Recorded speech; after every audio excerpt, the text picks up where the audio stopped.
our next hexagon, is really connected. Our system is also designed to support ongoing progress along complex learning trajectories. Again, we've done a lot of learning about this. There's lots of resources. Here's the Cliff Notes version, so to speak. So here's the thinking trap we think a lot about. Often we think about if someone doesn't have something, then we just design the perfect magical lesson, tool, email, conversation, PD, whatever, and then they have it. It's really magical. Okay, you can think about examples probably right away of times we do this to kids, right? I'll just show you the right way to do it, and then you'll know it. We do it with teachers. We do it with leaders too, right? Here's the checklist to go into classrooms and look for. That's what you need to do. Here's what learning really looks like, and these are, it can look like any of these things, right? It's never straight like that, and it's never supported by one thing. We use this one up on the left to capture it, but I just like to put these other ones up there because even the one up on the top left is pretty like linear, really, and that's not really how it looks. So when you see that, think about all these messy ones, okay? Here's a framework we use to think about it, and this comes out of studies of teachers learning to teach math differently in exactly the way we're trying to do. Teachers often go through, and again, I would say all of us go through, we're trying to make a big change in how we do our jobs. They can go through a phase of resistance. And what's key there is they see whatever you're trying to get them to do as arbitrary or constraining or ineffective. Okay, that's the key thing to remember. Why would I do that? Then we move through compliance and onto internalization, okay? Hopefully. The differences I want you to see between compliance and internalization that are key to our work is the purple part, obligation to others versus obligation to self. I can do number corner because you told me to, and I might even do it extra good if I know you're coming into my room, right? But if next year you're paying attention to something else, I'm going to slide it into my cupboard, okay? That's compliance. I don't really see it as valuable. It's just something I've been told to do. Same with kids, okay? I'm doing that fraction algorithm you taught me because you told me to. It doesn't make any sense to me. I'm not going to apply it to a different problem because I don't know why to do it, right? These are for all learners, okay? The difference with internalization is I can't imagine doing this any other way. That's what we're going for, and that's the knowing, doing, and becoming piece. So, here's an example of, again, from one of our EMSs of this happening for teachers, okay? So where do we see this compliance to internalization? At first, coming to these grade level meetings felt like a hoop teachers had to jump through. Now, they really want to come, they really want to plan together, okay? That's one example of many that we saw with our educators of, oh, I'm starting to get the point of this. Actually, working with my colleagues is great. I don't want to do it a different way. Okay, here's where we want to hear from some of our folks.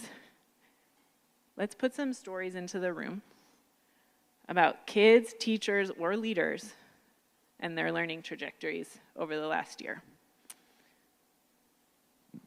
Hi, I'm Kate Marie. I'm from the Jackson area, and I worked with Vandercook Lake School District. One of the most impactful things for me was that I attended a different professional learning opportunity at my district, put on by one of my colleagues, and he was talking about discourse, student discourse in the classroom and its impact on students. And when he gave the teachers time to talk about what student discourse looked like in their classroom, almost all of the examples came out of number corner. And then it shifted into, and I saw that work there, so I used it in all these different ways. So they saw great teaching practice, and they started internalizing it and using it across the board. And they were excited about it, and it had nothing to do with me being in the room, right? They were just sharing this shift that they made in their teaching and learning all across the board because they saw something work for students.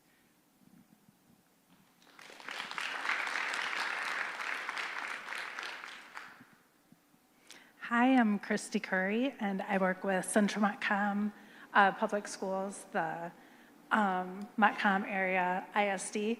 And one of the stories I have is about a student, a 5th grade girl, who was very withdrawn, but through the use of her teacher using Think, Pair, Share and other strategies to get the students to be the front runners with the learning, that student slowly began to be more involved. And in the end, with the yearbook, there is a video link where I asked students to explain what they like about math or Number Corner. And the response was really great from one of the classrooms. I thought I'd get 2 or 3 students, and instead it was about half the class. And so I had to do short snippets of what they enjoyed about math, but it was incredible. This 5th grade young lady mentioned that she has become a leader and she loves math and that it's easy for her. She enjoys fractions and that she can use it in shopping and going to college.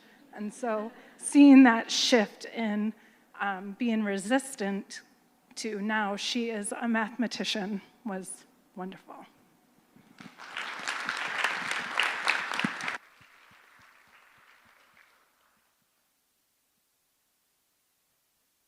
When other folks think about this trajectory, are there stories that come into your head that you'd like to put into the room?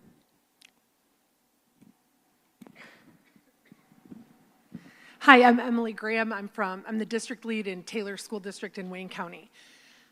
Our biggest takeaway from this entire thing was how desperately we need to support teachers.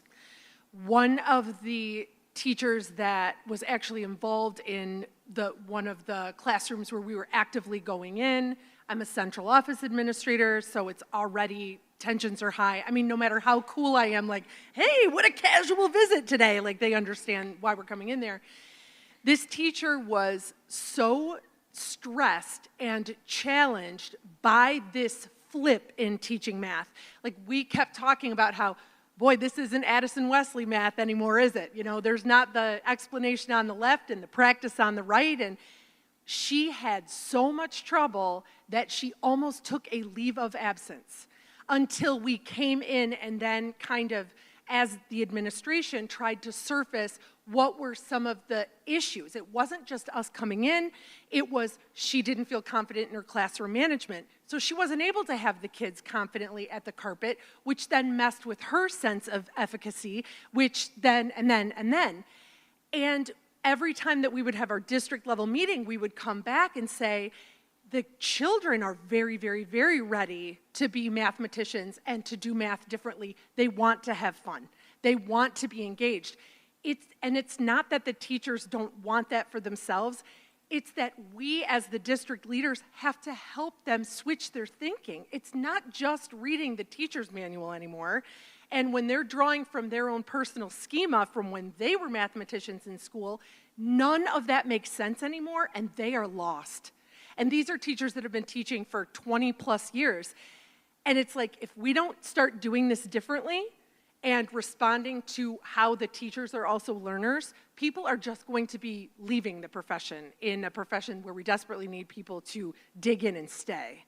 And so that was, when I was driving here today, I thought, if we can't really look at what this surfaced in terms of teacher readiness for this entirely new way of looking at math, we've missed the whole point.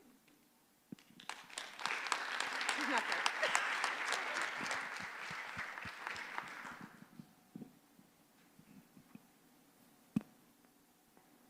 Any other stories that are surfacing for people? There'll be more opportunities later too.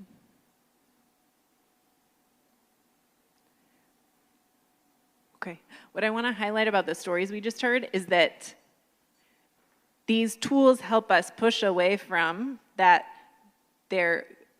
for kids, it's they're good or bad at math. We have actually the same thing we do for teachers, okay? This pushes us away from that. We're able to talk about the complexity of learning, the combination of knowing, doing, and becoming, and the trajectory give us a totally different lens on how we make sense of where teachers are, what is causing their resistance, right? and what we can then do to support them to move along their messy trajectory. One thing I want to highlight, because I want to make sure we say it, and hopefully you've seen examples of this, we have to actually go through compliance. Compliance is not a bad phase, it's a phase. In order to see that it's worth it to get kids talking to each other on the carpet and to believe that they will still learn, I have to try it and not quite believe it. I have to do it for you. But I have to go through it, right? So compliance is an important phase, and what's important is how do we then support folks to move through it and into the next phase, right? All right.